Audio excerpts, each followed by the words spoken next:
Hi, my name is Edie Carlisle, and today I would like to talk about some of the foods that you should be eating either to prevent cancer or if you have cancer to help your immune system build up so that you get rid of your cancer.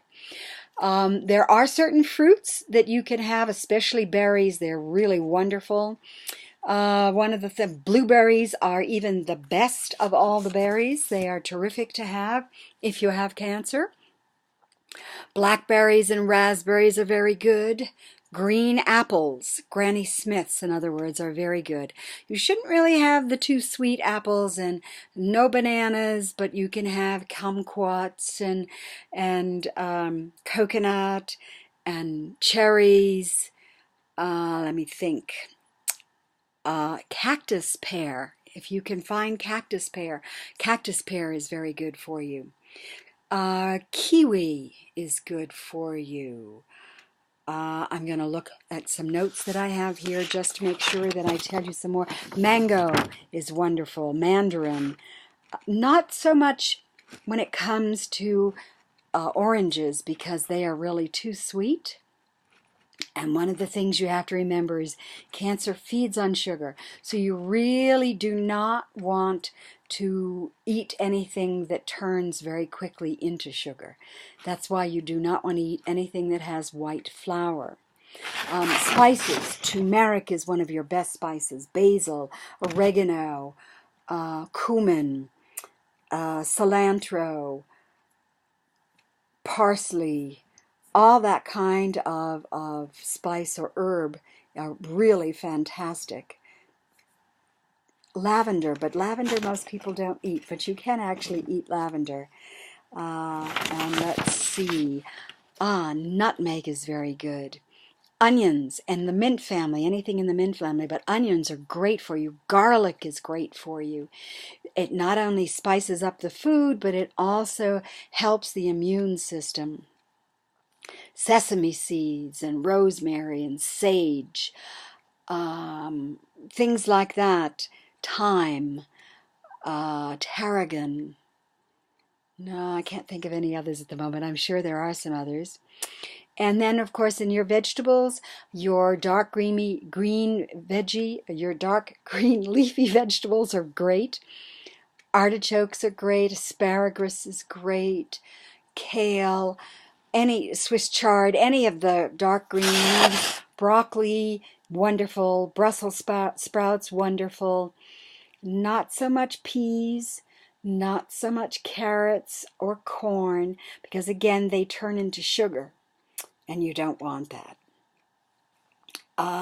Cauliflower is also great. In fact, there are many ways. If you look on the internet, there are ways of making a cauliflower pizza crust because you don't want the white flour, but you can make a pizza crust out of pureed cauliflower that I believe you mix an egg in and so forth, but you can find a recipe online. If not, perhaps later on I will find out a recipe for you and I will actually put it on my blog. But cauliflower can be used for wonderful things. It can be even used for bread in a grilled cheese sandwich because, of course, you can have cheese as one of your proteins. It's great, especially Gouda. It's a great cheese to have. Cottage cheese is great to have. A lot of your hard cheeses, mozzarella. So you could make a great pizza, but have a cauliflower crust. And I think I will, maybe tomorrow, I'll put some recipes on my blog for using cauliflower and how you can substitute cauliflower for making bread or making a cracker or making a crust. Let's see, celery is very good. See, I'm sort of cheating and looking at my notes here. Capers are very good. Escarole, eggplant, fennel, parsnips, mustard greens, kohlrabi, pumpkin, radishes, scallions, because they're in the onion family, and shallots, and string beans are good. Tomatoes are terrific, especially pureed tomatoes. They're really, really good. Watercress, zucchini, and turnips. Now for your oils, you really want oils that are natural. So coconut oil is fantastic.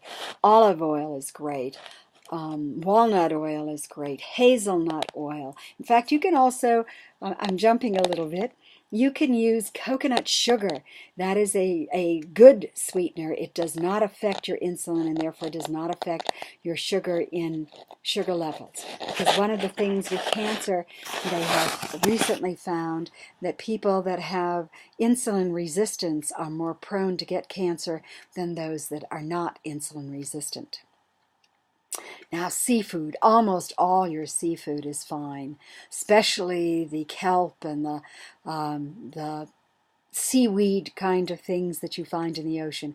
The only problem with some of the seafood nowadays is you do have to be careful of mercury in them, and you have to be careful if they're like tuna fish that swim the entire Pacific and they go near where the nuclear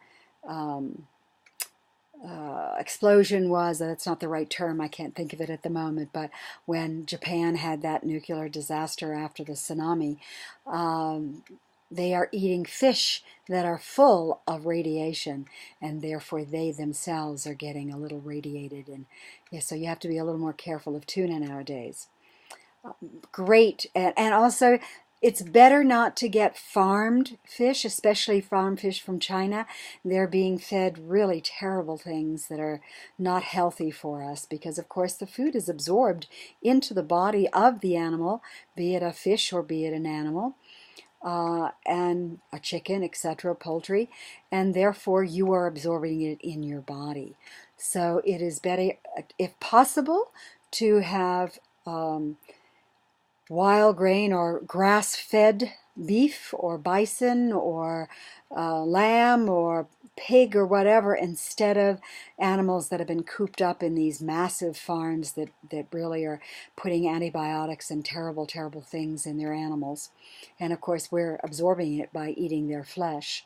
So try to have organic vegetables if possible. I know it's kind of expensive, so you might not be able to do it all the time. And if you live in an area where you can grow some vegetables or grow at least lettuce and kale and things like that, even if it's in a container, it's so much better for you because then you can control that it doesn't have any pesticides and doesn't have any kind of even fertilizer that can get absorbed into it and create problems with you. So this is all I wanted to talk about tonight. I really hope that you realize that food can be a big, big help in either preventing cancer or helping to cure cancer. As Hippocrates said, food is medicine and medicine is food. It is too bad that our universities no longer adhere to that. In fact, most doctors have very little, if any, nutrition study and really don't know much about food and how it really affects our body. So until the next time, thank you very much. Bye-bye. Blessings.